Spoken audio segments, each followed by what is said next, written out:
Hey, so I wanted to do a quick video today on blogger outreach. It's something that I see agencies in particular struggle with, especially when they're looking to outsource blogger outreach at scale.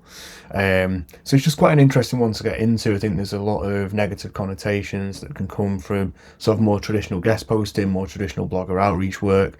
But when done effectively, it's still a really decent method of building backlinks.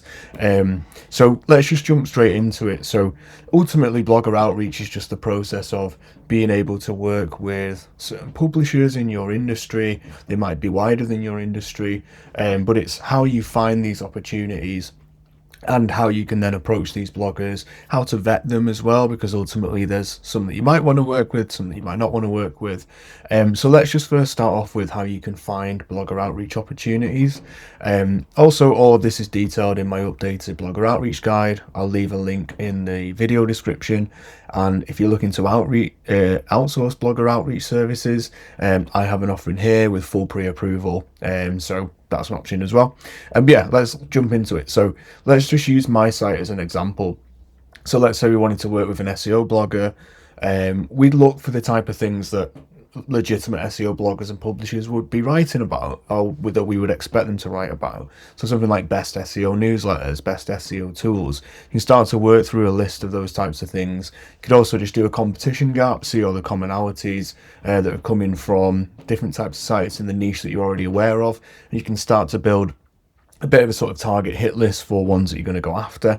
But yeah, let's say that we found one. This is a really good way of doing it because ultimately you can see the ranking of things are actually getting traffic for the type of things you expect them to be writing about. And then you can start to go a little bit wider then as well. So you can see, say on my site here, so I've got links from the likes of, say, HubSpot. So if we wanted to look for other sort of SEO bloggers and publishers, we could put HubSpot in to Ahrefs, and we could take a look at their links as well. So we could see not the links that are coming into the site, but ultimately we want to see their outgoing links. And then we could filter by SEO, for example. We could filter by date. So this is a really nice way of finding other publishers who are sort of actively getting links from quality sources, rather than just working with publishers where it might be a blog that someone's bought, turned it into a private blog network, or, well, a public blog network in this case. So you want to be finding ones where they're actually getting links from decent sites as well, ultimately.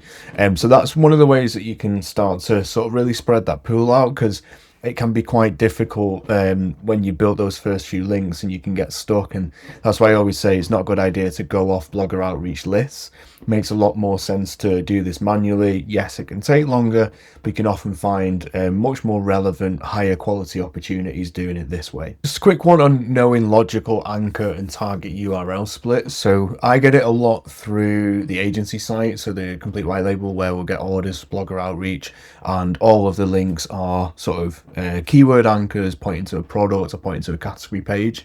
I would generally advise against that. I think unless you've got so many links coming in that that's not really going to make a difference or be a worry, but for the vast majority of sites that would be a worry. So I always advise having at least some sort of brand split. The way that I see the most success with these types of things as well is that you're building up sort of equity into the homepage through branded anchors, just standard branded anchors, homepage links. And then blogger outreach as well is really good at powering up articles.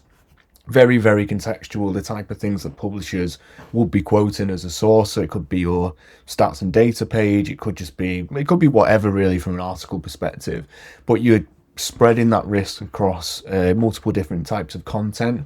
And the same with how you're approaching your anchor strategies as well. You don't just want to go exact match on everything.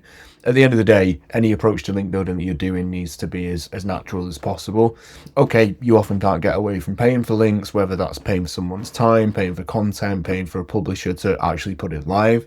But whichever approach you're doing, and I do recommend a blend of approaches, just be honest with when you're looking at that anchor profile and that link profile, and just say, does this actually look natural for the long term, ultimately? So there's loads of ways that you can analyze a blogger or a publisher. If you sign up to my newsletter, you get this free resources hub. And one of the links in here is an analysis base template for you to build on. So some of the things that I look at are, is the traffic location in the area that we're targeting, the country that we're targeting? How has their traffic been over the last 12 to 24 months in relation to algorithm updates? Yes, absolutely, there are some sites that get hit unfairly, but you can use that point of analysis in relation to everything else. This is a big one, are they missing a social media presence? If they're like a travel blogger or a lifestyle blogger, if they're legitimate, you would kind of expect them to have some sort of social media presence. Doesn't mean they have to be posting every day, but you would expect something there. Are they regularly publishing content outside of topics that don't really make much sense for the site? There are absolutely reasons why they would be, but for the most part, you would at least expect that there's some sort of theme to the site rather than just a sort of general site. And this final point really ties back into that as well, that if they're linking out to casino, forex sites, certainly if they're doing it quite excessively, then generally it's one that you would want to avoid. I think, again, one or two here and there where it's contextual for them to be doing that doesn't tend to be as much of a worry.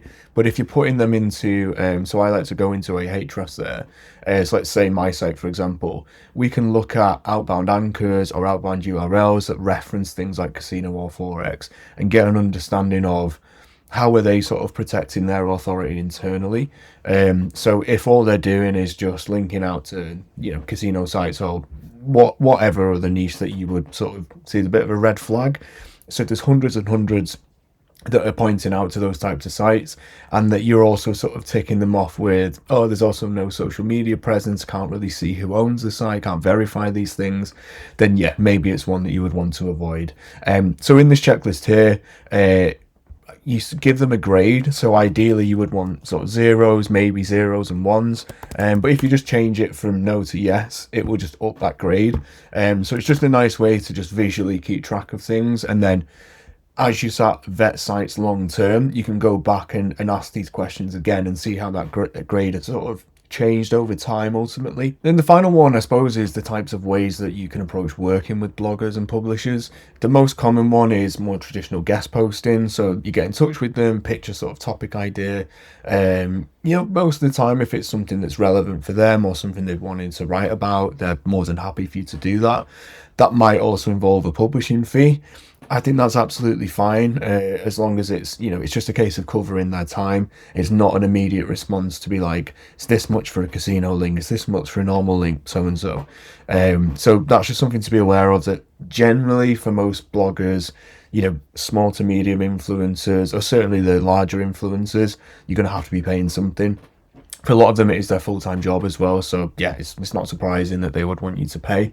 You tend not to see it as much with like B2B guest posting when you're doing like a sort of partnership with another brand. But when it's individual publishers and bloggers, then yeah, you should be expected to, if not just send content, then, don't be surprised when they ask for some money to cover just general payment and time spent publishing your article. So that is the most common one. So whether that's new posts that are going onto the website or also link inserts or niche edits. So in the same way that we can look at, sort of general traffic coverage, we can also see the types of things that tools like Ahrefs, SEMrush, whichever one you want to use, is saying their top performers are. So you can approach them in that way as well, to sort of say, here's a post that I've noticed is maybe it's declining a little bit over the last 6 to 12 months in terms of visibility, and you just offering to essentially rewrite elements of it for them in exchange for you adding a link. Again, you'll probably need to pay something for it, but it's usually not as much as you would have to pay for a sort of brand new article going onto the site. Another really good one is Pressloft as well. So this tends to be a blend of journalists and publishers, but you tend to get them going on here where they might just look for products imagery or imagery from a certain brand. Sometimes they just want data from a press release, so there's a part there that you can upload press releases, expert commentary. Most of the time it will be things like either imagery or gifting. So blogger gifting, certainly if you're a larger brand and you've got a budget to be sending gifts out, that's a really great way of getting sort of social proof for the product and getting those reviews in externally. We know how important they are from an LLM side as well. So that's a really good one, and not one that lots of people tend to talk about because they're more focused on the manual side. But this is just a nice way to get access to some bigger publications ultimately as well, that might not just reply to a general pitch that you're sending. And another way that you can do that, if you didn't want to pay for a platform, you can just use hashtag blogger request on X. Same sort of thing, they're just putting requests out, and it's very similar to what you might see with ImpressLoft.